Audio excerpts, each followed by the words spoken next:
মানুষের জন্য আমি আল্লাহ রাসূল। লা ইলাহা ইল্লা হুয়া ইউহয়ী ওয়া ইউমীতু।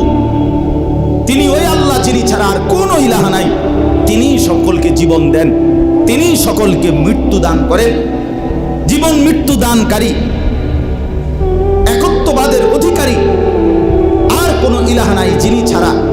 সেই মহান আল্লাহ রব্বুল আলামিন, গোটা কায়নাতের মালিকানা যার, তারই পক্ষ থেকে আমি তোমাদের সবার জন্য আল্লাহ রাসূল। অতএব আমাদের করণীয় কি? তো আল্লাহ তাআলা বলেন, হে নবী আপনি বলেন তোমাদের করণীয় কি?